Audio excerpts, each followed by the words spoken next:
Thoracic outlet syndrome is where something is pressing on either a nerve, a blood vessel, or an artery in the upper arm and the upper extremities that causes the muscle tissue to end up dying.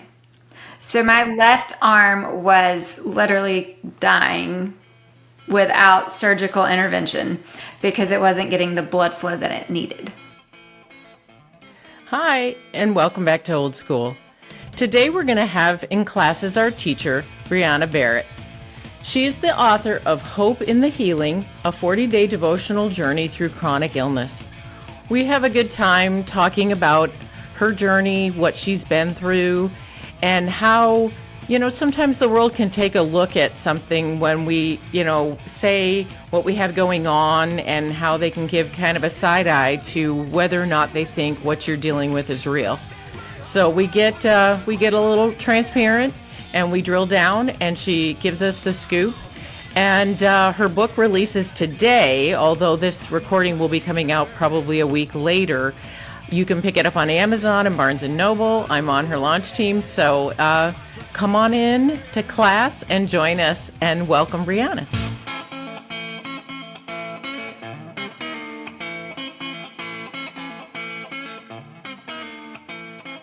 Well, I'm a wife and a mom, which is fun, different every day because he's a teenager.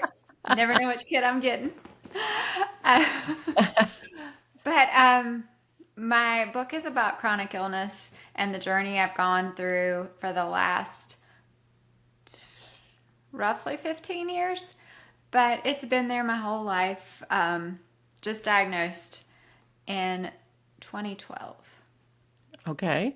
And so your journey that brought you up to, because I know you're a photographer as well as a writer.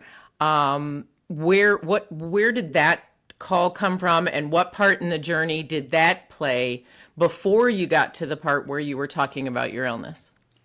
That came from COVID, honestly, because I worked in the financial services world for over a decade. Out of school, went straight into the insurance and financial services, and then my health had declined a lot, so I decided to step back, and in 2019 I, as my dad calls it, retired and stayed at home, and then the world ended. You were ahead of the curve. You already had lockdown going. Absolutely, and it would have made a big difference in my work life, and I wouldn't have been able to continue then, but I guess it made me feel better leaving on my own terms. Sure. So, okay. So you have written, and I do want to drill down on what exactly you have going on, but did the call to write come before you decided to find out what was going on with your illness, or was it because of it, or collectively? So in high school, my English teacher told me that she hoped I never wanted to be a writer because I would never be one. Don't worry, I'm going to sign her a copy. Send it right to her with the merch box. See, I was the opposite. People said to me that I should write, and I had no desire. No, I never thought that I would write. Not because of her. Did you not want to write anyway, or? No, it was because of her. It was solely because of one teacher telling me I was a terrible writer. Oh, it's not funny. I laugh when I have laughed about it. The irony of it is not lost on me at all. But yeah, she told me I was a terrible writer and that I should never think of this as a career. Oh. And I had always wanted to write. I enjoyed writing. So after that, I kind of, put my pens away and I would journal, and that's all I would ever do. Oh. And a friend of mine in 2021 asked me if I would write a blog post for her on her website. And that's where it bloomed from. Okay. Because you do have your own blog, and then the photography was just kind of a hobby that kind of came along, or do you do that as a side hustle and make money at it, or? Side hustle, but I was the kid that walked around with one of those cameras all the time as a kid. We have enough pictures of my baby dolls still to this day. I mean, let me put them right here and let me move them a little bit and put them right here. Yes. Okay. Who knows how many rolls of film I wasted doing that? But I do take pictures now and get paid for it, so it's even better. Hey, so nothing's a waste. All of it. I think honestly, on the back of my book, the tagline is "It's the journey," and I know you call your book is titled "Hope in the Healing: A 40-Day Devotional Journey Through Chronic Illness." So I believe all of it is our journey with our Creator, and that it's never like destination oriented. Like, yes, we want to grow in our relationship with Jesus. We want to press into him and become more like him. But all of that is the experiences that we go through one by one, shaping us and being that journey. So what is exactly, if you don't mind sharing, and I assume you would, maybe I shouldn't assume, the illness that you were diagnosed with and how it brought you to the place where, okay, now I'm going to write about it. Um, I have rheumatoid arthritis and I have Sjogren's disease. I am being treated for MAC bacterial lung infections. Oh, wow. And I have thoracic outlet syndrome bilaterally. So I've had both of my top ribs removed. And Okay, so we'll circle back around when you're done saying all the things because a couple of those I'm a science geek, but I don't know what they are. the last one is fibromyalgia. And Oh, okay. they're So looking fibromyalgia and into rheumatoid arthritis, I do know, but the others will need some. Sjogren's has to do with like a dryness of everything. Like I don't have tears and I take medicine to make saliva now. Oh my. So you have issues hydrating then as well or something? I mean, No, I drink all the time. It's just the way the autoimmune section of the body attacking those tissues. interesting. That's so I mean, who would know, until you're there. Yeah. Exactly. Okay, and such a combination. And so I get it when we have one autoimmune situation, it tends to create a cascade of things because it is never just one part of our immune system that doesn't has a kink in the gene or whatever it might be, whatever it is that created that circumstance for you will generally generate some others. Like my daughter inherited eczema from her father, and everybody thinks it's a skin condition, but it's not. It's a digestive situation that manifests itself in our skin. But our skin is our largest organ and the largest organ of waste elimination. So, of course, anything that you eat that you don't digest well or that you might be allergic to is going to manifest the toxins in your skin. And it's interesting because a lot of the drugs that doctors wanted to give her, none of them were a cure. Every one of them would have made matters worse, but all of them were the same drugs they give transplant patients. And they tell you, you're going to put this on her and it's going to suppress her immune system, but it'll help her stop itching. And I'm like, so I open her up to whatever else, but she'll stop itching. I don't know that that's a trade-off I, as a mom, wanted to do. So I became a PhD in like eczema to deal with her as best I could, is the way my creator would have wanted me to. And she probably has one of the best immune systems in the world because of it. And neither one of us ever got COVID. And she can't take shots, immunizations, because they have an egg white base and she's allergic. And so she's not ever had the issues that come with some of the immunization combinations. Nobody write me. I'm not saying don't take immunizations, although I'm saying as a parent, mom in particular, question things. That's all I'm saying. But anyway, so what made you go to somebody, and then did the first person like understand all these things, or has this been a like 85 people all telling you something different? 85 people telling you something different. Still to this day. Wow. No, my mom and dad took me to the doctor as a child often because I was always in pain. And Hmm. the doctors would just write me off and say it was growing pains. Yes. I would have these weird rashes, and it's just a virus. Don't worry about it. Not that it would have probably changed the course of anything that happened, Right. but now that we know what it is, it's easier to treat and thrive and not just survive. Right. That's my whole thing. I Slog do what I along have each day. to thrive.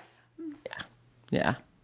So interesting. So is your blog, I haven't read all of it, but I do receive it, your newsletter and so forth, is have you had series on what you've been through there for the sake of other folks, or you stay away from that there, or Honestly, I stayed away from it for a long time, but through this last little stint with the thoracic outlet, it got really lonely, and especially during the pandemic, I got to where I was going, there's got to be somebody that understands. It's mm, not that my family's not wonderful and my friends, but unless you know what I'm like, why I cancel on you last minute or why I have to go to the doctor again this week, it just makes it to where you feel really lonely, and trying to talk to somebody about why you have to take all these medicines just to be able to get out of the bed mm, is hard. And but whenever you have a friend that knows what you're talking about, it really does benefit you and it helps not feel so lonely. And that's how this book was born. I have covered up my chronic illnesses for years. I have plastered a smile on my face, not given in to anybody ever finding out there was anything wrong with me. And then I finally just said, why am I doing this? Like, there's somebody out there that needs to hear this. it's so fascinating because the experience I had with my daughter and stuff, but I've also was a certified nutritionist, and I had a lot of folks come. We used to own GNC franchises, and there are conditions, illnesses, whatever we want to label them, that people will like give you a side eye and treat you like it's in your head, especially if they don't know what it is. Like when we hear the word cancer, we all panic. And actually, nowadays, we're getting to a place where cancer can be contained and dealt with, depending on how early you catch it. Um, so it's interesting because I know fibromyalgia, lupus, arthritis or rheumatoid arthritis, all of those people who don't experience it and have no comprehension just tend to look at people, and I imagine many doctors probably treated you the same way. Like you said, the growing pains, or it's all in your head, or what have you. And I feel that's the same way about a lot of what we go through in life. Like I went through a lot of abuse. And typically, if I'm in the room with, 100 people, 90 of them have been through some portion of the physical, sexual, or emotional abuse I've been through. And we tend to gravitate towards those who cannot I don't want sympathy and I don't want pity. I just want somebody not to expect that I should sit as a victim, and I want to be able to help somebody else not feel alone about it either, like you said. So I can see that, and I can see that across our relationships and across the healing that goes in all areas, the physical, the mental, the emotional, and spiritual. Because, just like the disciples in the Bible, what did this man do or did his parents do that he's got this going on, right?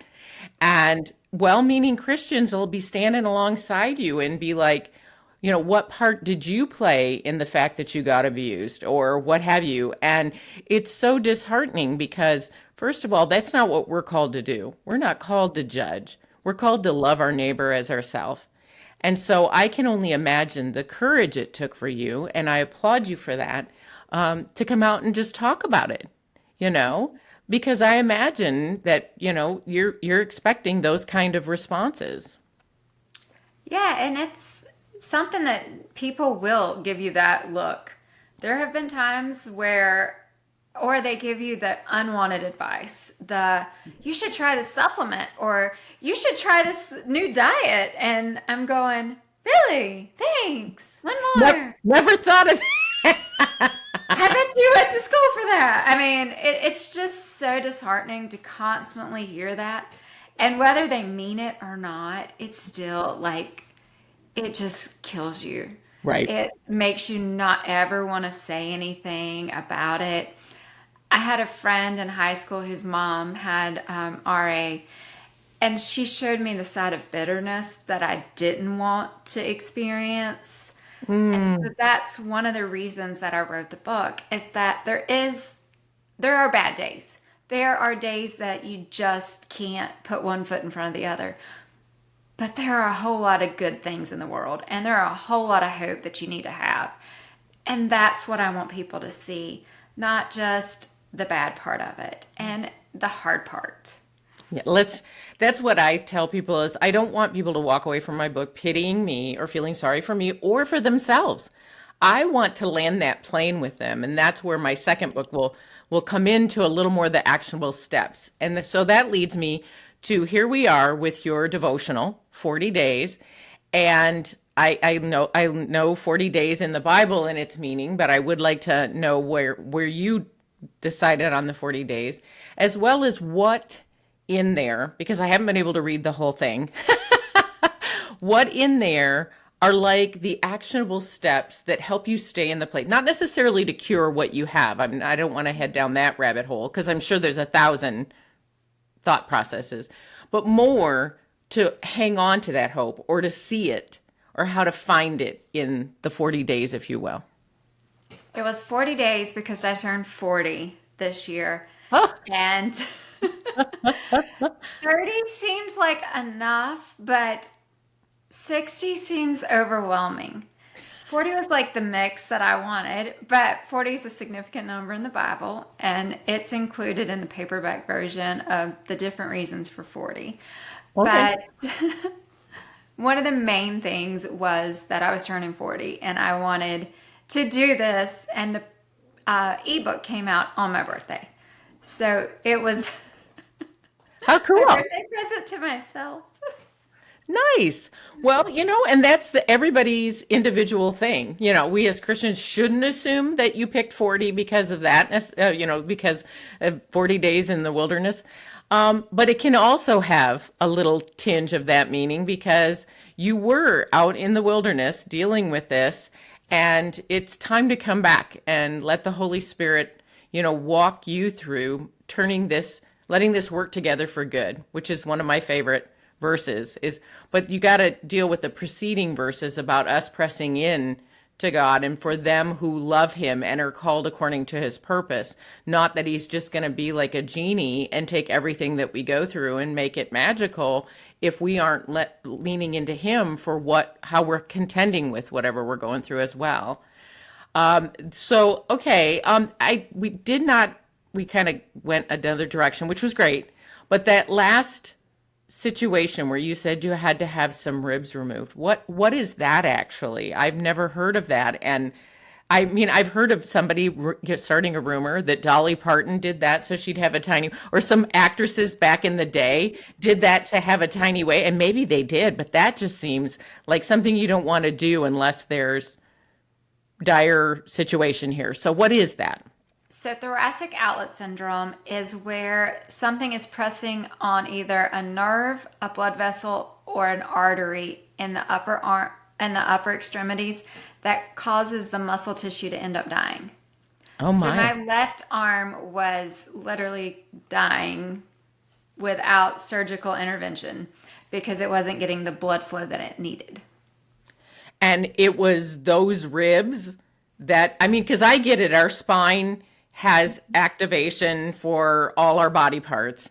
And for the poor people who are on the audio and not the video, am I flailing my arms around? And I'm not really sure why that says anything, but but so some ribs of yours. Now they weren't necessarily the lowest ones; they were up, They were here. so up by your collarbone. Yeah, they are at my Okay. collarbone. They removed parts of the muscles in my neck and across the pec minor muscles. So Okay. I was cut from, I don't know if you can see it.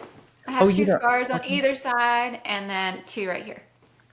Wow. But only one of your arms was at the time. I mean, that's good. That's enough reason to do it. Yeah. Well, I was a unicorn. I got to have both sides. Oh, Normally, it's only on one side, and it's a very rare thing to have. We went to numerous doctors over this, and lots of them sit there and go, okay. yeah. Let's call in the psychiatrist and some drugs and like, yeah, Oh, and if you tell them, you're in pain, they're automatically, oh, drugs. Yeah. she's just here for pain medicine. And I'm like, I don't even want your pain medicine. Because if it doesn't work, I mean, I've always been the kind of person. I don't whatever people take medication or prescriptions for, that's them. Like for my own choices, I've always said to myself, okay, what is actually happening? Like if I get a headache, I'm not going to just run over and grab the Tylenol. If it's because my sinuses are bugging me, because in Arizona we'll go from 40 degrees at night to 80 degrees during the day, and that causes a like monkeys are inside my head trying to get out. I'm going to go do a saline spray, maybe, get myself away from the bad kind of light, and I can ease it up without having to take drugs. Now, is that always the case for people? No. But I'd rather understand the source.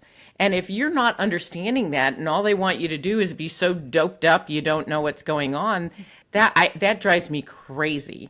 I mean, people wanted to give my daughter steroids for her eczema, which will initially tamp down the inflammation, but what it ends up doing, and very quickly, within days, is making it sore even worse. And now you got nothing because my ex-husband wouldn't go the direction I went with my daughter. He insisted on the steroids and ended up so miserable that he was just sobbing. He was so miserable because it was all over his back, so he couldn't even reach it to scratch it.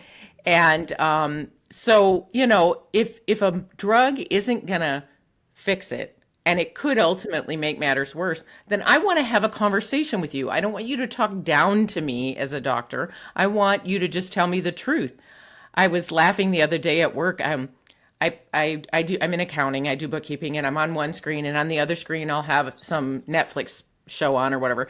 And every commercial was a drug. It was all big pharma, and every commercial was a drug.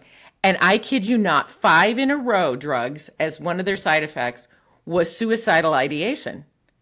And I'm like, doesn't anybody see a pattern here?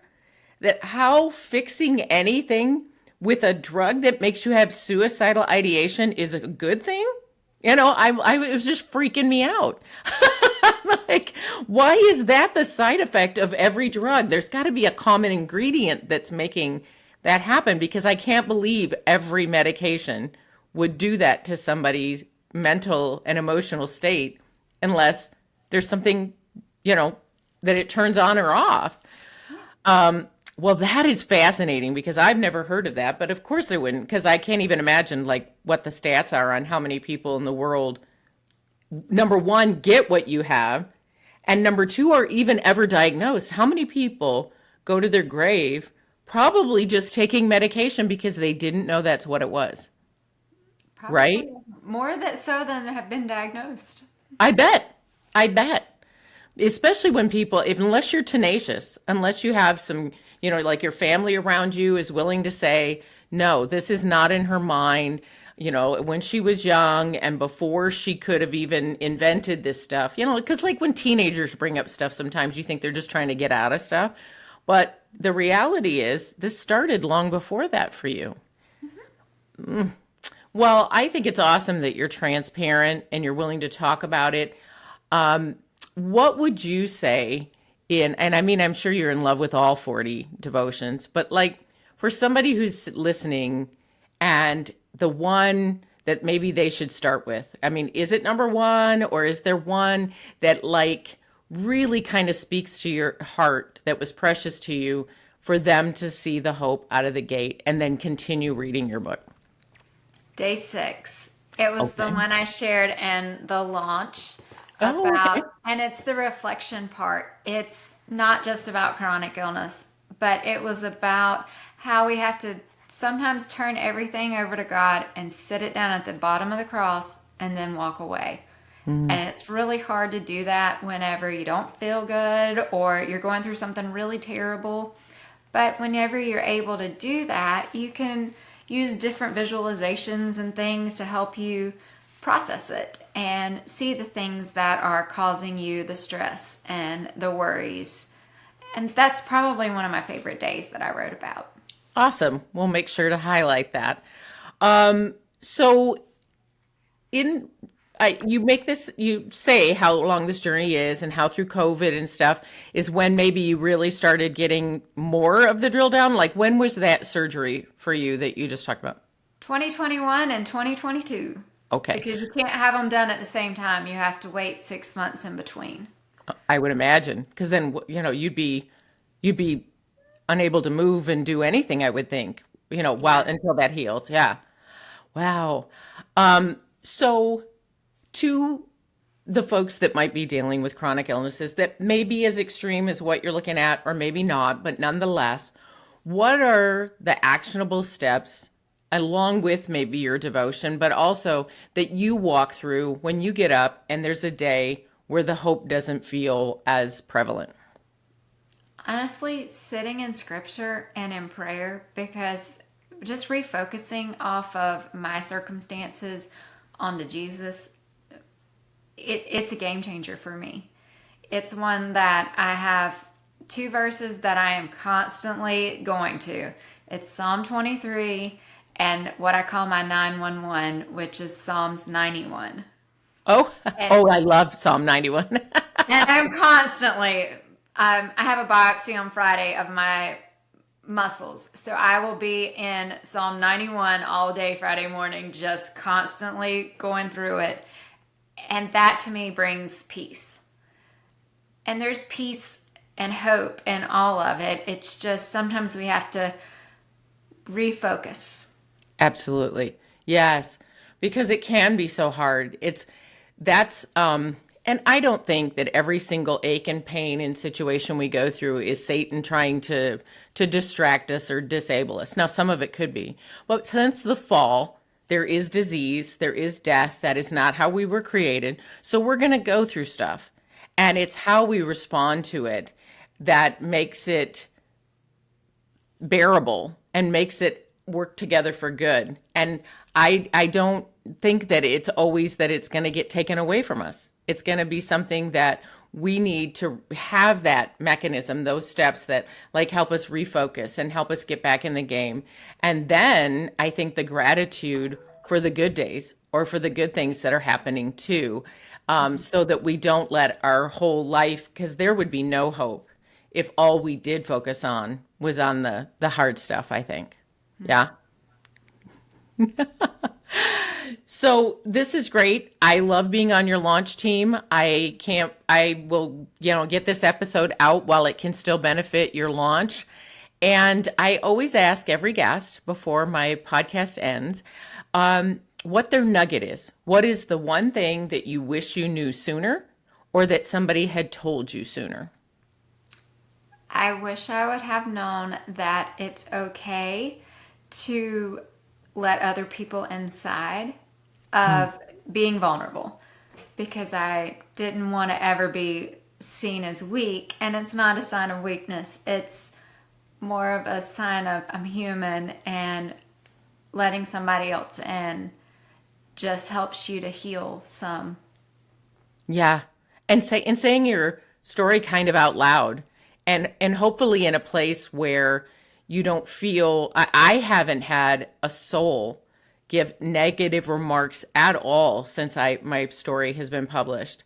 And I love that. I think that is a protection from Jesus, that that there's not going to be 100% of the people who are going to understand why I chose my cover, why I chose the title, why I tell my story the way I do. But that my story would be there for somebody who needs it, and not it must not be for that person. You know what I mean? That he would get, the Holy Spirit would go before us, and those who do need it get it, and that we can feel that safe space of having been vulnerable, that it did what it was supposed to do. We were obedient to our call. And that's awesome. I'm proud of you.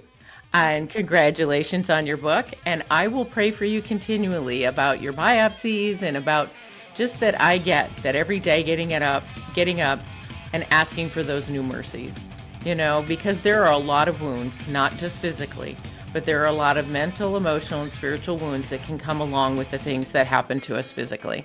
So I just thank you so much for coming on today.